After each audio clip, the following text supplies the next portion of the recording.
Buenos días, Muy buenos días. Peter. Muy buenos ¿Qué días, tal? Jamie. Jaime. Jaime, the L'chaim behind your Jaime.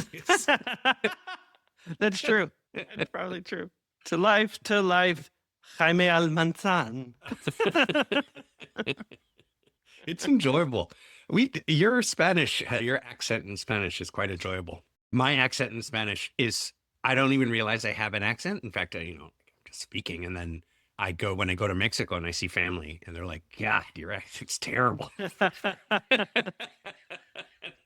I'm not as Mexican as I think I am. That's pretty funny. Honestly, I am so excited to talk about this interview. Tell people who our guest was. Dr. Carl Cohn, former superintendent of the San Diego and Long Beach school systems. He was also a member of the State Board of Education, I believe. That's right. I That's think right. he said that. But before even that, before your full disclosure, everybody, you're listening to An Imperfect Leader, the Superintendents and Leadership Podcast. Good We job. are so glad you're here. Okay, go. No, full disclosure, I just think Carl Cohn is a movie star of the ed world, in my opinion. Like, I really would love to talk to him. It had me like thinking about, wow, look at this. And that's a big deal. And it makes me go like, how did you meet Carl Cohn? Like, how did you Gary get to Yee? Gary Yee, who used to be a school board member in Oakland, who then became superintendent of schools for a short period of time, has always remained a dear friend, and said, There it is. "Have you talked to Carl Cohn?" I was like, "No." He said, "Oh, you should." And there's another one coming up soon that I'm pretty excited about that we are trying to find a time. So I'll tell you about another time. It's like, man. So I just think he's an amazing movie star, superstar. So excited to have the folks hear this interview. I resonated with so many different things he said. And I'm sorry to dominate this opening. I want you to, and I want you to maybe suggest for what you would hope people would listen for, because it is I'd say complementary to so many of the conversations we've had. And because of his experiences, time doing this work, that he doesn't pull punches. He goes right at it. No, he does. So what would you like people to listen for? It's so funny. I pulled out so much to talk about that I'm a little bit wary to answer that question, in that I think if I said anything, if I had to pick one thing, I'd say the concept of the after action review, which is, where did I make a mistake? Or maybe it's like with humility. It's not even like a specific thing. Carl Cohn speaks from a place of humble leadership. The man felt to me to be crazy knowledgeable, while at the same time saying, this was crazy over and over. And I just was falling all over myself. I just loved it. And he opens with the story about studying to become a priest, going to a prep seminary school. And I'm like, oh my goodness gracious. I walked down I started to walk that path, and quickly I was nowhere near the amount of time put into it that he did. But I did end up, graduating with a religion major, and had a deep understanding that helps me today. My own study and belief, my faith, calms me and allows me to be a better listener. And I never really realized the link between the two for myself. This is for me, not. And so that whole conversation, that part of the conversation, was riveting. I ordered the book that he mentions. Here, listen for the book right away. I was like, I don't know anything. And I have family that are evangelical Christians, and I don't know anything. So I'm like, yes, please. Okay. I was going to say, so not totally clear on what we want people to listen for, other than a book, a book suggestion. Yeah, that starts out in the beginning of the whole podcast. Like, that's right. No. That's right. I'll say what I would hope that people will listen for is, to your point, an authentic reflection during his after action review. I would say also the staggering statistic about the money we spend on things like prisons, where it could be spent on public education, early childhood education.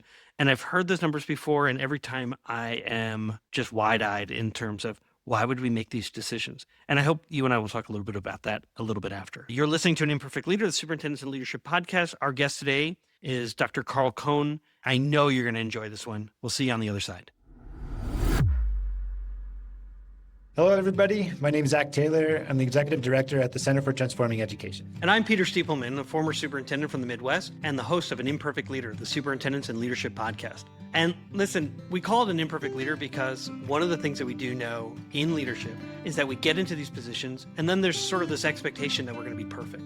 And that's just not the case. And what we're seeking all the time is an opportunity to come together with others who are doing very similar work and learn from each other, share our stories, share our successes, and also try to figure out how to solve some of our problems. And so Zach and I have created Talk Soup, is what we're affectionately calling it, SUPT, right? In terms of superintendents coming together, learning together, and also having fun together. Zach, what else would you add?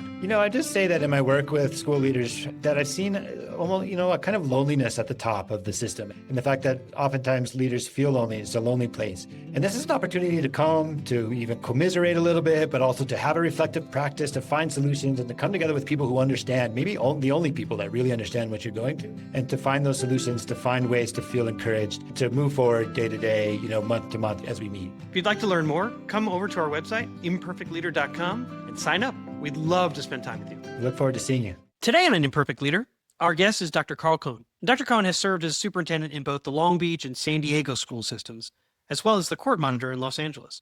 His service in Long Beach culminated with his winning the McGraw Prize in 2002 and the district winning the Broad Prize in 2003. In the past decade, he served the state of California first as a State Board of Education member, and then as the launch executive director of the California Collaborative for Educational Excellence, CCEE. And in 2022, he was elected to the American Academy of Arts and Sciences. Carl, welcome to An Imperfect Leader. Delighted to be here, Peter. It is so nice to meet you. And I've really been looking forward to this conversation for months. You wrote an article that really caught my eye because it served as a disruption, really, to the status quo of the superintendency. In public schools as contested spaces, you explored really how public schools have become the front line of America's intensifying cultural and political conflicts. And you shared a concern that educational leaders have often been unprepared for this level of political engagement. And I can speak being 25 miles from the state capitol in Columbia, Missouri during the pandemic, where it was no decision was not a political. I mean, the superintendency, every decision is a political decision, but this was like a snow day on steroids kind of thing. And so you shared this concern that we weren't prepared. And then you suggested that we may need to reconsider long-standing norms. Sorry, I often start with a softball. No softballs here, Carl. So here's my question. With more states embracing partisan school board elections or local elections that informally really establish these like blocks of candidates, what's your take on whether superintendents should begin endorsing candidates and really stepping into this political advocacy role? I think what we found out, starting in a big way with the pandemic, was that schools really are the face of changing dynamics in the society. And you had a situation where in most instances, superintendents were merely following the directives of governors and their health directors. That really changed the dynamics of families, work life for parents, a whole host of things that in many instances we hadn't really seen before. And part of my argument is, though, that the right in America effectively has weaponized these issues in a way that we've been largely unprepared for. And so myself and a Harvard colleague, we have a grant from the William and Flora Hewlett Foundation. We have a collaborative on the politics of the superintendency. And we're arguing that superintendent preparation, training, and support needs to change to meet this moment. And part of the challenge, the post No Child Left Behind consensus sort of identified school superintendents as instructional leaders. And we're arguing that today, first and foremost, superintendents are civic leaders. And if you're a civic leader, it calls for engagement, often with parties who may be outside of the school system. But anytime folks are having an election, we're arguing that you need to be cognizant, you need to be aware, you need to be focused, and it may have you doing things that you've never done before. And I sometimes talk about the example of an assistant superintendent calling me up in the last year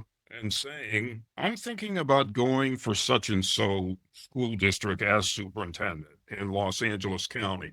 For the first time in my life, I asked this candidate a question. What do you know about the faith communities there? Which is something I never would have asked. Why would you have avoided that in the past? It seems to me that's a more traditional. I'm coming from the Midwest, which some would say was part of the South. And so engaging your faith-based community was like you had to. I mean, Okay. Maybe I'm California all the way where no, exactly. I'm really curious. That's what, engagement with faith-based community would not be something that you except would this protective separation of church and state kind of thing. Precisely. Yeah. So anyway, that's from at least from my point of view as an advisor to future superintendents. No, I think it's interesting. I mean, because I ran into the buzzsaw being, a Long Island Jew in the middle of Missouri. It brought its own challenges, right? I mean, Sure. Yeah. So I'm really curious about your perspective there. But yeah, so I've been on this Hewlett grant. I've been actually showing up at these raucous school board meetings where a local evangelical pastor has declared the public schools as the devil's playground. And part of what I was saying to this potential candidate was, have you explored what the faith-based community there is? And I think her answer was, I think it's largely Catholic. And we moved on in terms of the discussion. Part of what this Hewlett experience has caused me to do, full disclosure, I actually studied to be a Catholic priest before I got into education. However, our education, our theology was so narrow, we didn't learn anything about Christian nationalism. We didn't learn anything about evangelical churches. So I've been starting with Tim Alberta's book, The Kingdom, the Power, and the Glory. I've tried to catch up. And that book is, from my point of view, an excellent one that gives you a full picture of religion that is rooted in patriarchy. And some people might look at me and say, Colonel Cohn, don't you know, by the way, this Catholic Church thing, that's an all-male priesthood and all that sort of thing is kind of rooted in patriarchy. Anyway, what brought that home to me in Southern California, the two school districts that were faced with that, once the evangelical majority got in place, one of the very first things they did was to dismiss talented female superintendents. Basically, if you're really understanding this kind of patriarchy, women should not be playing these roles as leaders of complex organizations. And it's one of the things that I'm not sure the media has done enough with. And in terms of my Southern California experience, the male superintendents seem to survive, even though there's this evangelical kind of takeover. And to the point where one district in Orange County, California, that was recently taken over by a conservative evangelical majority, largely female, they sent a message to the male superintendent that he didn't have anything to worry about, that they were not coming for his job. So I think that's something that I'm asking my friends in the media, I think we ought to take a look at. But what basically we're up against is the national culture wars brought local. So that where we talk about Tip O'Neill famously saying all politics is local, and I'm arguing, I think David Brooks of the New York Times has it right now, where he says all politics is national.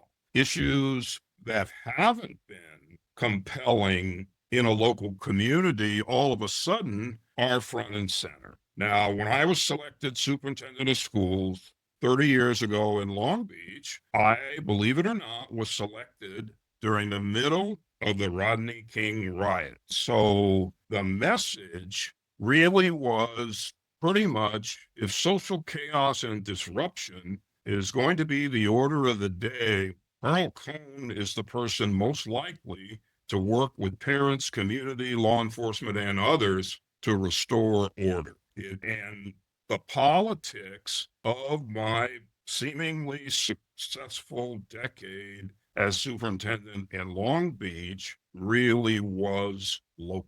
Coalitions, getting support from various local groups for the school district's initiatives. I didn't have to worry about issues, typically conservative issues, getting in the mix, that sort of thing. The other thing that I readily admit, I had a huge advantage. I was a young person who grew up in that community, a homegrown kid. Everyone was rooting for my success. And I think that's a different There is kind. something very powerful of homegrown kid, hometown kid made good kind of. Yeah. I want to ask you this question because as I'm listening, I'm thinking to myself, absolutely, there were certain issues that would come to the school board, and then the pandemic sort of turned everything upside down because, as you noted, superintendents were following the direction of pediatric infectious disease experts and virologists and local health departments and making decisions based on their input and recommendation. And then they sort of disappeared as the community went after superintendents as the face of the district. You're keeping me from my kid, which then translated into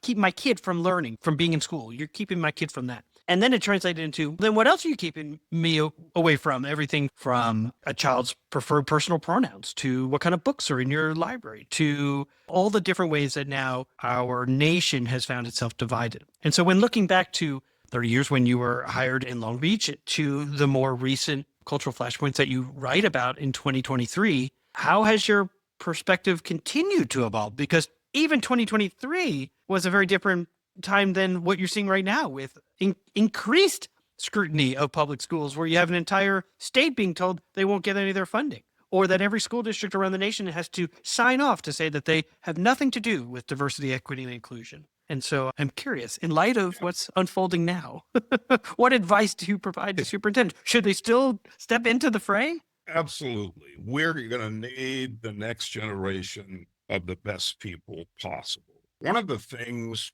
that I happened on quite by accident, but it really sustained me for a long time. So I volunteered in a first grade classroom in North Long Beach, Colin Powell Academy, for 20 plus years. The quick backstory on that, there was a junior secretary working in the superintendent's office. It was a time when we were reducing class size in California, 20-1 in the primary grades. That's when I got hired. Pete Wilson signed that legislation, and I got hired in the Oakland Public Schools. Precisely. And so this junior secretary in the superintendent's office, who had a bachelor's degree, one day after we had been at an event where I was pumping up everybody to consider becoming a teacher, we get back to the office and she says to me, do you think I'd be a good teacher? And I said, Tammy, of course you would be a great teacher. Go for it. And she said, if I became a teacher, would you volunteer in my class? What's a superintendent going to say? Other than, of course, I'll volunteer in your class. So I ended up volunteering in her class, first grade class, 20 plus years. And what kept me grounded, I could see what was actually going on in a public school classroom before, during, and after the pandemic. And so this notion of woke indoctrination, the only thing I saw was an admonition from that teacher to those incredible first graders. Always be kind. That was it. There was no pulling out of boys and girls. Here are the possible genders. What do you think you'd like to be? That is made up. So here's an interesting story. I had a dinner with a state board of education member from Missouri, and he and his wife wanted to ask me about what I thought about Florida had passed legislation that prohibited teachers from talking about sexual orientation. And they said, why is that important for kindergarten through third grade? Or why should teachers even be talking about that? I said, where do kids get their information? I said, the playground and the bus. And so when a kid says, my mom's bought me my birthday present, and the kid goes, oh, no, you don't mean moms, you mean your mom and dad. And the kid goes, no, I have two moms. And then the kid comes to the teacher and says, she says she's got two moms. Is that right? And the teacher's supposed to be like, oh, I can't talk about that. I mean, they went, oh, I didn't think about that. I said, I mean, our kids turn to their teachers to sort of make sense of the world. That doesn't mean that we're asking teachers to replace parents, but rather Right. to say, of course, she's got two moms. They're wonderful parents and they're great. Right. You know what? Can't wait for you to see them at the chili cook-off or whatever it is. That's coming up next. I mean, it's just kind of. Or the teachers are prodding these discussions. Exactly. What right? happens in the real Right. world? Thank a everybody's back youngster- from lunch. We're going to talk Right. about, right. Yeah. Yeah. A youngster says, and the teacher then comments in a manner that makes that youngster feel valued. Oh, I'm so glad you said that, because let's say now the teacher says I'm prohibited from talking about that. I can't talk about that. Talk about it at home. You've rejected that child who knows that she's got two moms who love her. And in this case, at that dinner, the spouse said, or two dads. I went, or two dads. Exactly. So the unintended consequence piece of policy is sometimes so overlooked, because there's this idea that in some way, shape, or form, we're going to vigilantly protect from what? From the way that our families look different? Great. Right. That should be our Yeah. strength. If you're just joining us on An Imperfect Leader, our guest today is Dr. Carl Cohn, a retired superintendent in both Long Beach and San Diego, and a professor emeritus and senior research fellow at Claremont Graduate University in Claremont, California. In the leadership model that I use to advise others, there's a dimension, collective aspiration, and it's really the heart of what we do as leaders. It's in that dimension that moral focus and compelling purpose, it's where we ask the question, what do we want to create together? And it's where we make sure that we have a shared image of what success looks like. And in learning more about you and your work, and certainly in the article that you wrote, success looks like staying true to the purpose of school, which includes every child getting what they need. Sometimes we call that equity, or that every child is valued and honored, as you just noted, and they have a sense of belonging. That's inclusion for so many of us.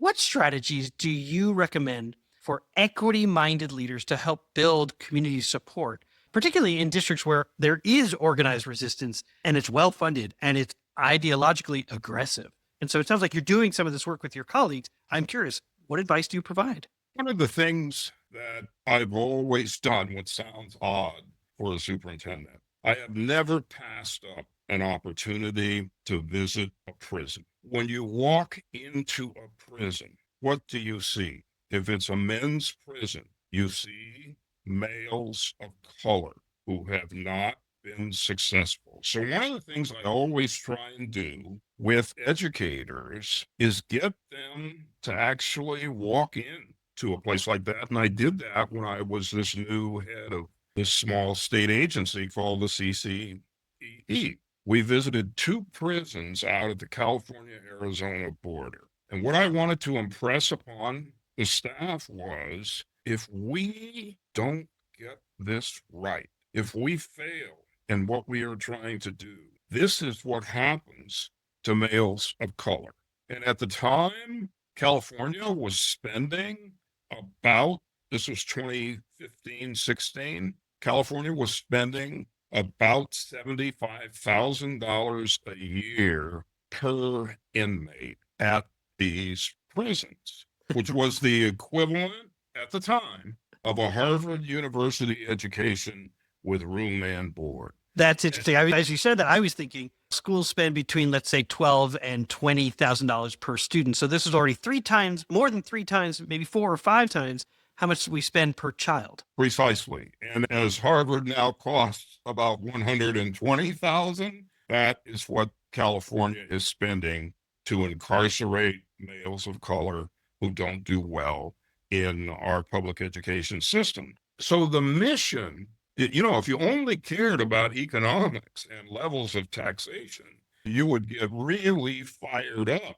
around, let's invest heavily in early education. Let's attempt to guarantee success for all of these youngsters on the front end, so that we don't end up on the back end having to spend this kind of money just to incarcerate people, largely, again, males of color, for long periods of time. Now, one of the things I did talk about is how, you know, we adopted this program following my visit to the federal prison at Terminal Island. We adopted this program of teaching, making sure that early literacy was the centerpiece of what we were doing. And it sent a powerful message. When I actually listened to inmates about their experiences, it was all about, I never really learned to read. I was socially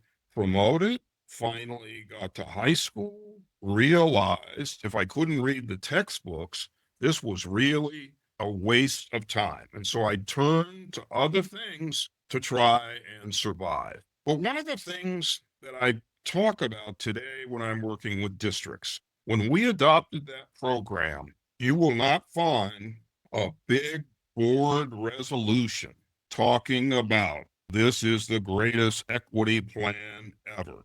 We didn't rent an airplane with a banner saying Carl Cohn is the biggest equity warrior of all time. We just did it. And I do worry about how much time sometimes we spend on trumpeting equity plans or those kinds of things when the real work is the rescue. It's not a beautiful plan that makes us feel good. It's actually rescuing the youngsters. And the truth is, if you adopt policies that are neutral, if a white youngster isn't reading at grade level at the end of third grade, they get that 6 weeks of summer enrichment as well. Any other youngster, maybe from an affluent background that isn't reading at grade level, they get the 6 weeks. And so this is my view. I think sometimes we tip too far in celebrating seemingly moral superiority, and we get some blowback on that. And I think it's something that superintendents, we probably need to talk about behind closed doors, because I think there's such polarization in the country around various words, equity, diversity, that type of thing. Let's just stay focused on the rescue of all kids. I love that as a rescue of all kids. I was indicating sort of you giving kids what they need. You'd never ask a child in a wheelchair to climb the stairs. You'd say, we're going to provide a ramp for you. And we're not going to trumpet, look at this ramp we built, right? We're giving you what you need without the political fanfare. And I think that makes a lot of sense. I'd like to ask you a question I ask of every guest who comes on the podcast. What does the term an imperfect leader mean to you? How does that resonate for you? As someone who spent a lot of time, 9+ years studying to be a priest, imperfect really resonates with me. We were all seen as sinners when we started at the prep seminary as 13-year-olds. And when I finally left as a 23-year-old, I was still a sinner. But I did want to do something important with my life, and I was really inspired.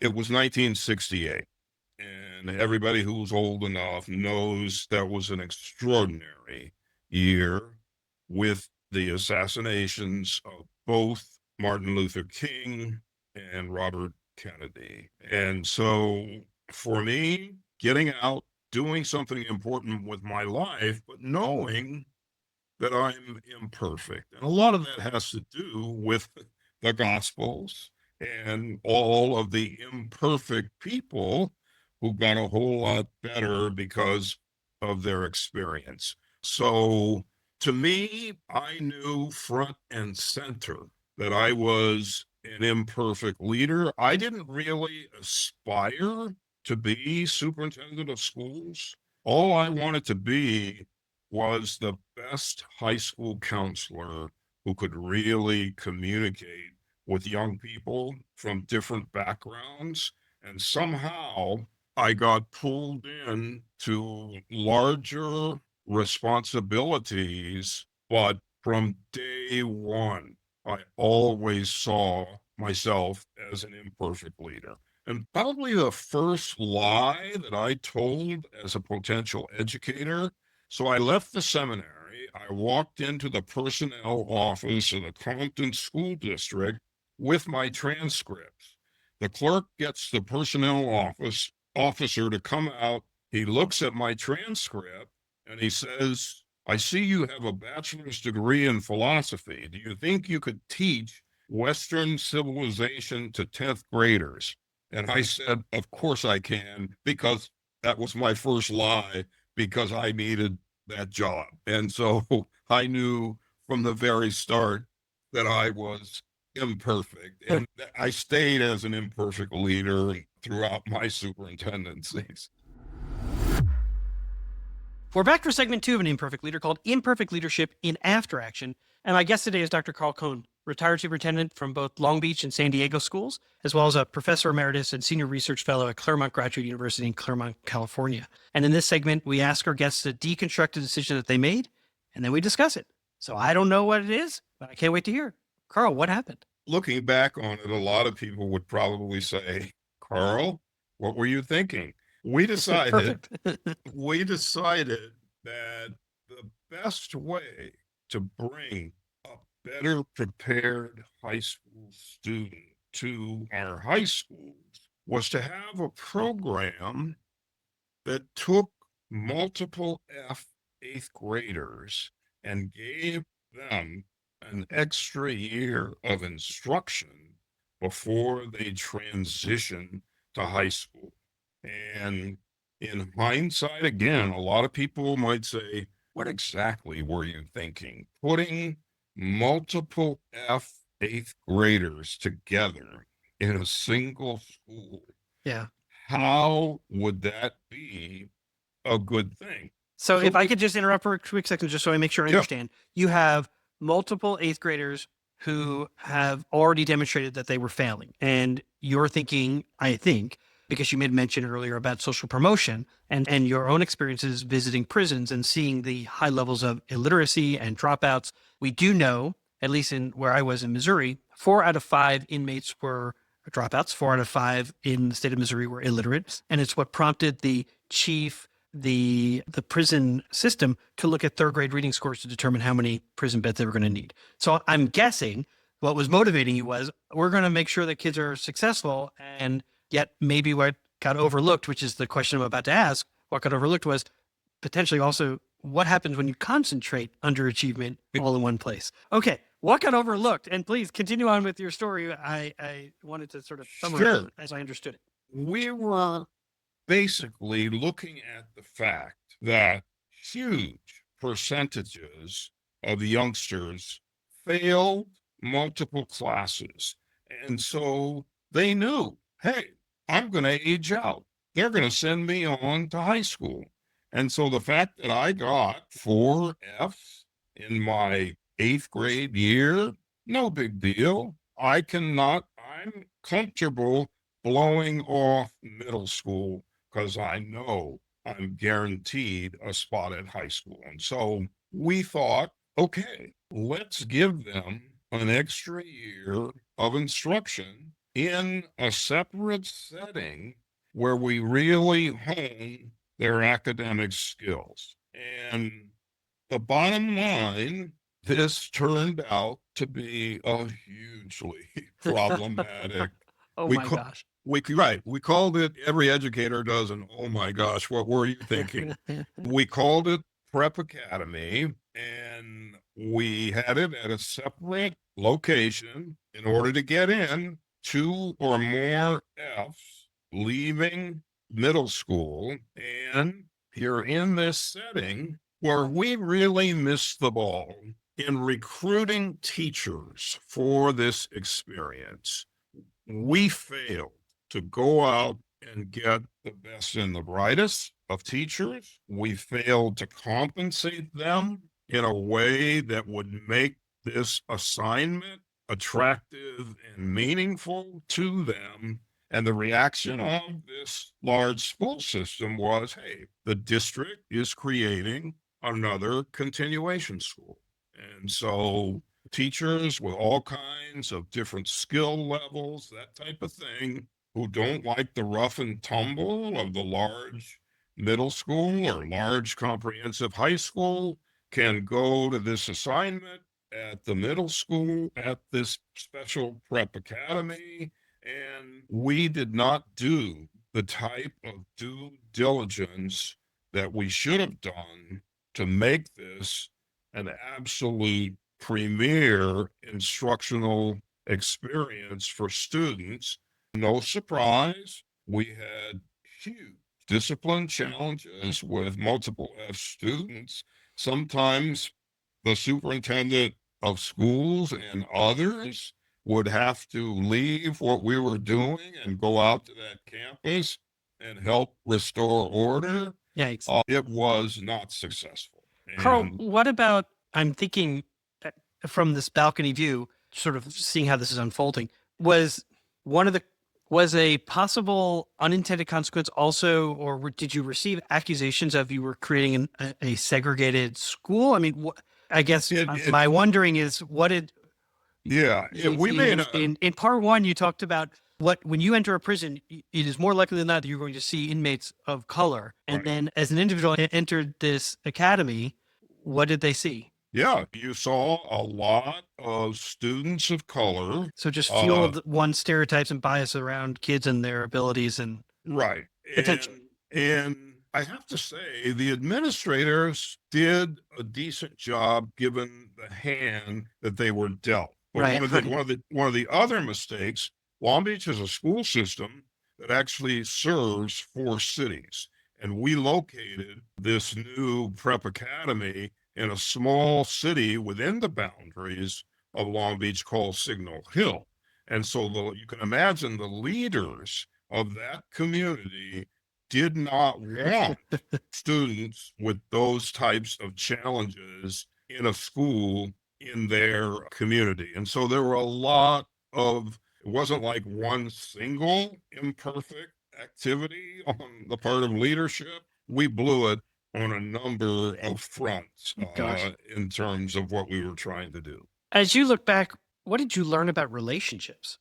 Or what new relationships were formed because of that? I think when you have a city, a large unified school district that actually serves 4 cities, the politics, the internal politics of those cities is something that you need to spend some time on.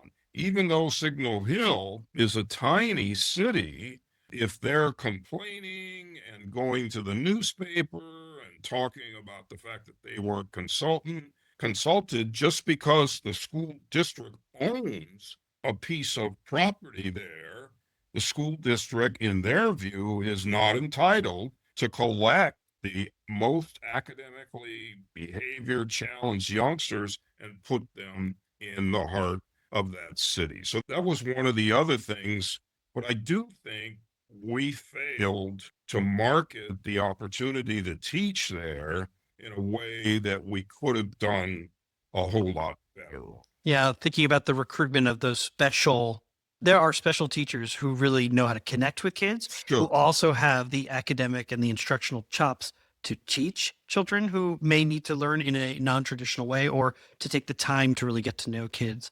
As you think about, I mean, this is a really incredible example and one that probably didn't want to relive, but I really appreciate you taking the time to do it. What was frustrating for you? I mean, because to me, I'm thinking here is a driven educator, superintendent, leader who is trying to make a difference for children, knowing that if nothing were changed, then dropout or success would have been somewhat unexpected. And so you would have expected there to be continued failure. So you tried to disrupt a system and intervene, but it didn't work as you had hoped. So what else what was frustrating for you? I think all of this new kind of politics associated with that, if you're ever interested, we actually fessed up and wrote about it for School Administrator Magazine. Oh, I love it. Please, where would someone find it? Some summer of 1998, School Administrator Magazine, entitled Our Second Chance Program, the hardest work we've ever done. We'll make sure that we put if not, I'll ask Jay Goldman at ASA for a link to it, but we'll try to put that in the show notes so people can really see you continued learning from your past experience. What could you have done differently? I think, in hindsight, out of the box, finding a Long Beach location for this school rather than in the face of a small, tiny community. Did not expect the blowback that we got. So I think I would have done that differently. I think I would have taken more time with HR and our labor partners to compensate the teachers who were going to take this on. And I think I would have also used our outstanding instructional leaders to be involved in the vetting and selection of the teachers who were going to be there rather than the usual transfer policy. And in the end, what was something that was good that came out of this situation? Because every one of our experiences teaches us valuable lessons. I think the big valuable lesson that I learned was that our high schools were better than we thought at accommodating youngsters who were in fact behind. So I think the program went for 2 years and then we gave up and started sending these youngsters on to regular high school, and the high school stepped up and That's worked interesting. well. Yeah. You mentioned at the beginning that you and a colleague are working on supporting and helping superintendents make that shift from instructional leader to adding political leader as well. And would you take a moment just to tell us how can they find you if they want to talk about that work or learn more? Sure. Yeah. We've actually developed a booklet called the Superintendent's Political Leadership Field Book that we're making available to anyone who wants it. It's a 50-plus page guide that gives a superintendent the tools of actually working with communities on this transition, that you, first and foremost, are a civic leader. You cannot neglect the importance of instructional leadership. And so new kinds of school district reorganization to make sure that nothing important falls through the cracks, but you, as the primary leader of the school system, you have to take on this responsibility of civic and political leadership. And our new guide gives you step-by-step guidance on that type of journey. Fantastic. Our guest today was Dr. Carl Cohn, retired superintendent, professor emeritus, and senior research fellow at Claremont Graduate University in Claremont, California. Carl, we mentioned how important it is to take those prison visits to really ground one into the economic as well as human ramifications when we allow those who have been unsuccessful in school, what happens in the amount of money that is spent. Whereas if we were to invest from early childhood to all the way through the K-12 continuum, that we can make better outcomes for the entire nation. And that means shifting from that instructional leader, which I believe, as you just said, that is your expertise, but becoming the community's lead teacher or civic leader, then it almost ensures that your community will care about the institution that you're leading. And while you may have been and continue, we all are imperfect, no Hail Marys for you, as much as that may be in your past. I really want to thank you so much for the time you've given us today, and really grateful for the wisdom. Peter, thank you. I really appreciate being a part of this, and I wish you the absolute best in terms of what you're doing. This is incredibly important. So we're back, and I know we asked people to listen and that they're sort of, pushed to really sort of think about their systems. And this is one of those conversations where you almost want to really encourage people to go back and listen again, because I had the benefit of doing that in terms of preparing it for you and really listening again and just taking in the real wisdom that's there. And for me to some extent, confront my own failures or missteps. I know I talked about trying to create an alternative elementary school, community school, and where I fell short and those types of things. That's been a part of my own past and how I wish I could have done things differently. And to some extent, and I promise I'm going to let you talk, to some extent, Carl saying, look, these happen to all of us. What matters is taking that learning and making better decisions moving forward. I really felt like when we talk about serving as a lead learner, he is the epitome of a human-centered lead learner, and really grateful for his time. I wanted to hear what you thought about, you guys really resonated with each other on this, but that the line was so good to me that superintendents need to have changed, and that you are moving from being an instructional leader to a civic leader. And I just loved that. Blew my mind. Frame. It blew my mind because it's actually something I had thought about and then had been rejected by so many I talked to. Because the best job I ever had, I think, was as the assistant superintendent, because I could focus on teaching and learning. Teaching and learning in kids, oh my God, it was great. When I became superintendent, all of a sudden, I was expected internally to be teaching and learning, and externally, no, you're a civic leader. And to hear someone like Carl say that was validating. And at the same time, it was validating. Just sort of, oh, I wonder how many superintendents recognize and understand that. It resonated for me about you, because when I hear you talk about your superintendency and the way in which you talk to other superintendents about superintendency, it often falls into these civic leader areas. So moves, actions, beliefs, all of that. The persistent story around giving out the passes to the theater performances and the football games, et cetera, to the elderly community that lives within your boundaries is a civic move. That's civic leadership. Yeah. That's what that's Well, I'll about. tell you, and building a very strong relationship with our Chamber of Commerce, who then found a bank in town to pay for a guest speaker who I had already heard in Knoxville, Tennessee, who was the superintendent as well as the chair of the community foundation. And he walked, I mean, he was like, look, you're here in the South. I am a lawyer, but I'm also a preacher. And so he had this book he was kind of thumping as if it were a Bible. And he was saying, the community with the best schools wins. And we brought him to our community, and it created this rallying cry of the communities with the best schools win, and we want to be winners. Not that the community next door should be a loser, is that when we're all in it together, we're winners. And I got to see, I have a civic duty. It is a political role that I play in terms of rallying a community to care about its public schools. So deep. I love that. There's the part that really stands out, especially as it relates to the word leadership in our podcast here, is that I'm in charge, or I have a role to play in the rallying part. That there isn't just be connected to your Chamber of Commerce. I also have to be the one that gets people up and ready to go do the thing. They told me a story once, Jamie, about how the previous superintendent had not come to their meetings. The superintendent is an ex officio of their board, but they would still intentionally leave a chair there with the superintendent's name With the plaque. to show this person's not here again, and they're going to ask us to raise our taxes. And the only time they do come is when they're going to ask for a vote.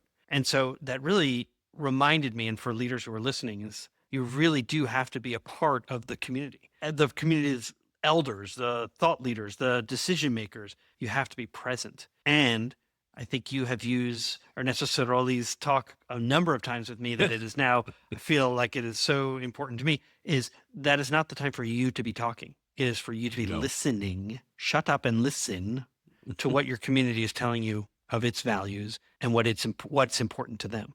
And then find ways to weave that into your mission as a public school leader. Love that. Love that. That ties to something else that Carl Cohn talked about, which I don't think anybody is going to be blown away by this, but I do this shift from instructional leader to civic leader. And the comment he made about Tip O'Neill's comment about all politics are local, I still think that's true, but all local politics are national. That's right. And that part now that's what's sort of creating these ripples, like these, or not even ripples, waves of impact on all school systems. We're all like going, what's going on? It's moving and churning like crazy, because local politics are national politics. And at the same time, sorry, I'm making multiple links here, but at the same time, he also talks about this is one of my favorite stories, is his former assistant who becomes a teacher, who he then volunteers in her first grade classroom. And when you get on the ground, it's just a teacher talking to kids about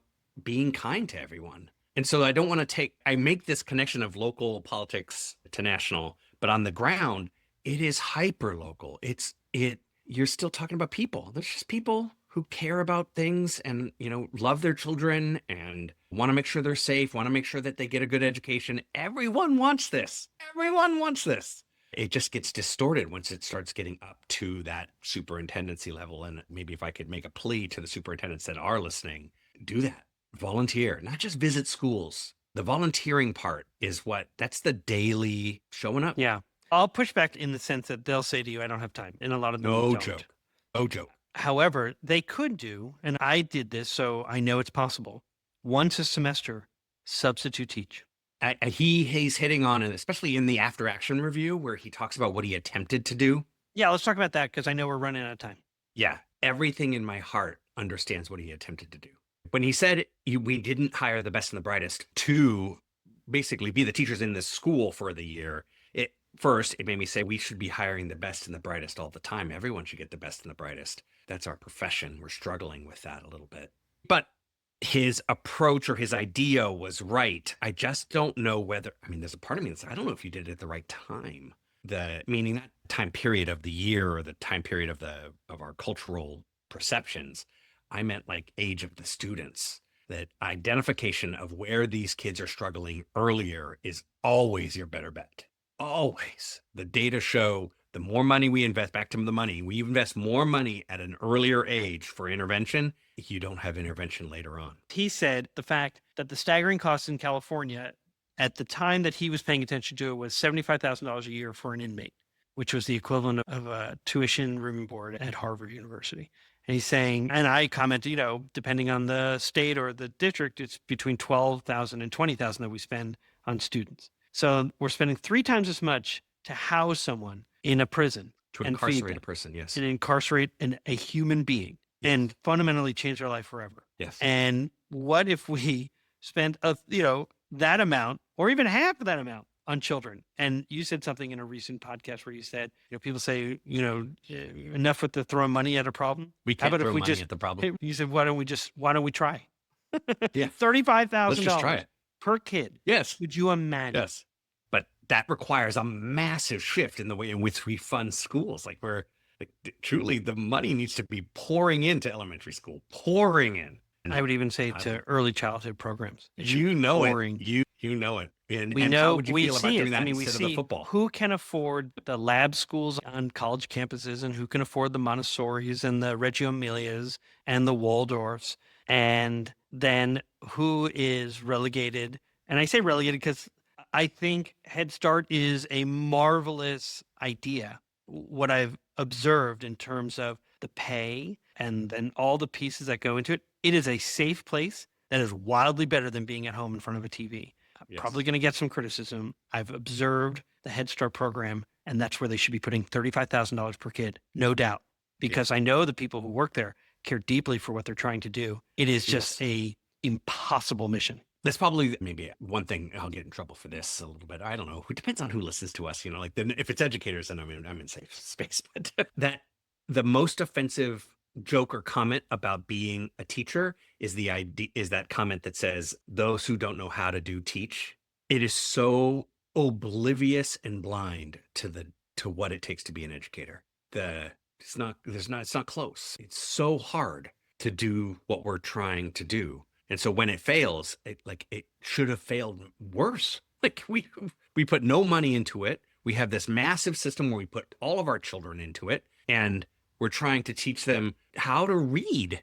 We're teaching them the basics of how a society functions. And when it doesn't work, we're like, see, didn't work. We should invest less. I'm like, no, it's the opposite of that. Yeah. And I feel like that's what Carl Cohn's saying. Is Carl Cohn is saying, not only do we need to invest more money, but we need to understand that the intervention at an early age, at any age, the intervention is it. You invest in children, in people, in kids, you're going to get a different society outcome. I agree.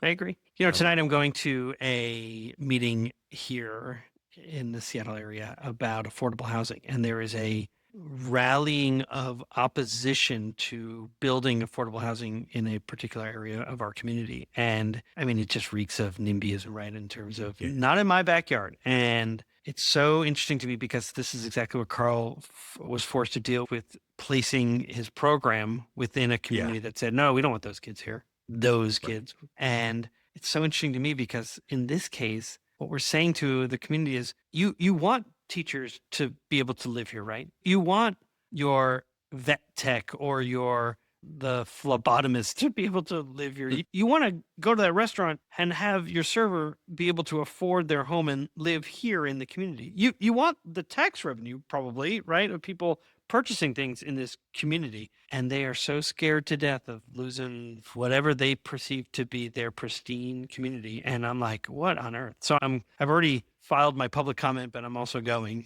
to talk about, are you kidding? If we're going to have a community where you can live and play and just have a fantastic, that's what a beloved community is supposed to be. So anyway, I can't tell if I decided to go to this meeting because of my conversation with Carl, but I certainly am. I'm bringing him with me in terms of feeling motivated to argue and to fight for the right things. So I hope as people listen to this conversation, they also leave with this motivation to keep fighting for what we know to be the right thing in terms of dismantling just oppressive systems that favor and where there are winners and losers. So let's all be winners. What do we say? Exactly. Exactly. This is great. I loved it. I truly loved it. It's one of those that I want to return to and keep listening to. It was great. You've been listening to An Imperfect Leader, the Superintendents and Leadership Podcast. I'm Peter Stiepelman. And I'm James Amundson. And we will see you next week. And before you say goodbye, don't forget, we'd love to have 5 stars and even a little comment. We appreciate it. Have a great week. See you next week, Jamie. See you.